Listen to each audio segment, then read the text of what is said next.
सुनकर लिखिए और उन अल्फाज की मायने बताइए। वह प्यारी किसी किताब का सफा। दादा यानी हमारे अब्बा के अब्बा।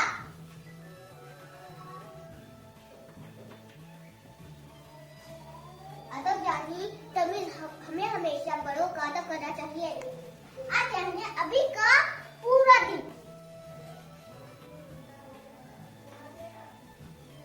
दरवाजा यानी हमारी घर का हिफाजत करने वाला।